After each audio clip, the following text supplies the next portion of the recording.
Belum tentu yang paling setia kepada bangsa Indonesia adalah yang paling keras meneriakkan Indonesia Raya. Walaupun itu sesuatu yang membanggakan.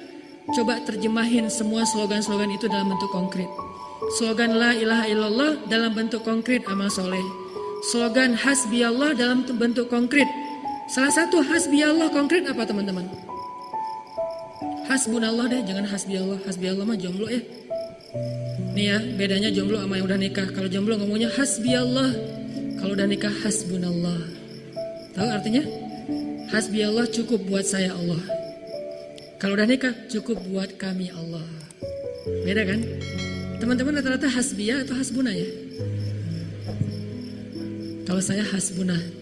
Nanya panjang lagi tuh. Nah, gitu ya. Maksudnya udah lama. Nah, hasbunallah, apa terjemahan konkret dari hasbiyallah atau hasbunallah?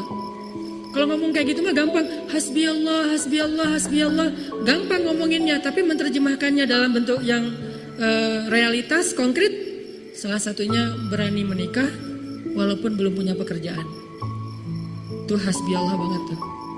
Ketika ditanya, kamu mau ngasih makan apa untuk anak saya? Nasi, Pak. Sama kan ngasih makan nasi mah ya? Gimana cara ngasih makannya? Allah yang memberi makan.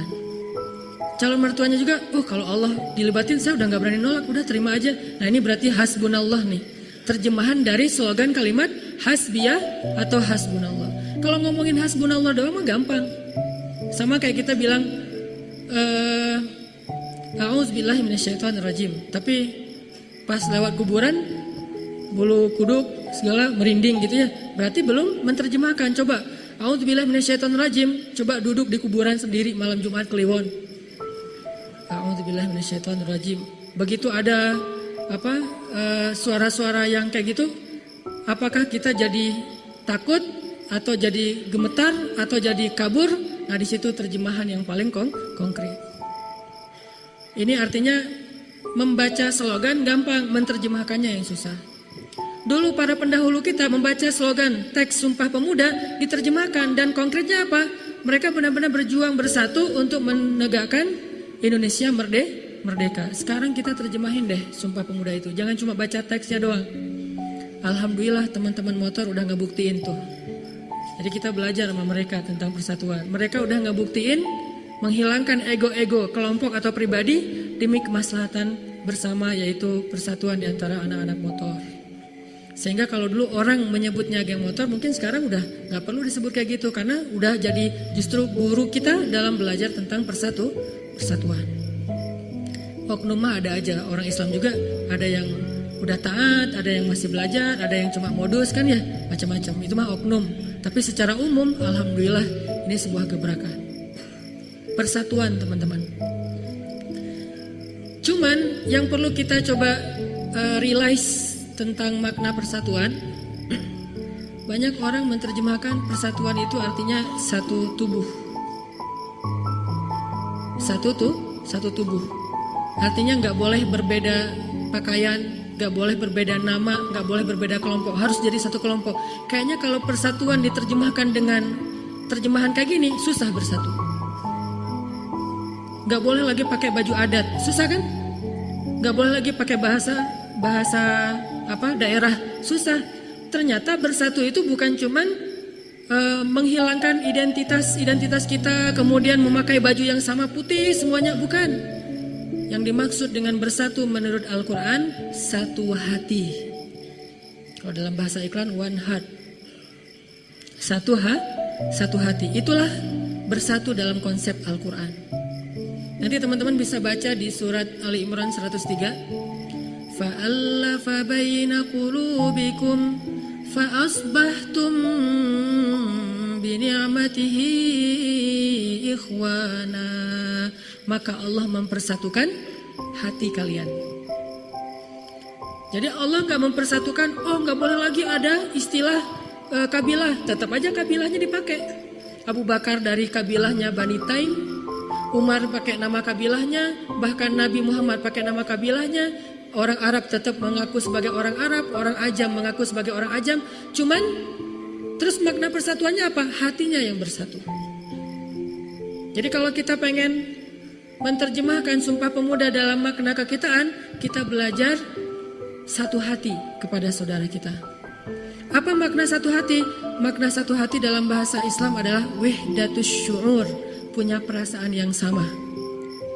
Punya perasaan yang sama. Kayak kata Nabi, orang mukmin itu seperti satu tubuh. Satu tubuh di sini bukan berarti satu organ. Beda satu organ sama satu tubuh. Yang kita terjemahkan selama ini tuh bersatu berarti satu organ. Semuanya harus jadi tangan, nggak bisa. Kalau semua jadi tangan namanya bukan tubuh kan ya. Dan nggak bisa ngapa-ngapain, cuma ada tangan doang. Sepotong tangan ngapain? Nggak bisa kan ya. Sehelai rambut nggak bisa ngapa-ngapain kan. Nah ternyata baru bisa ngapa-ngapain kalau jadi satu tubuh bukan satu organ. Nabi mengatakan kajasadin wahid, seperti satu tubuh. Satu tubuh itu ada sekian puluh bahkan ratusan organ. Sendi kita aja ada ratusan.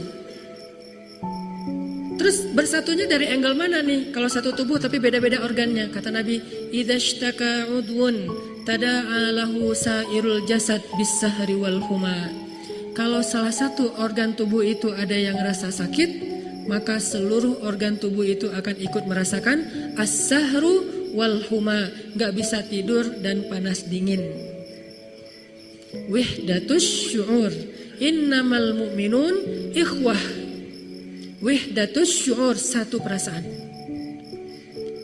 Artinya ta'liful qulub, hatinya yang bersatu, bukan organisasinya.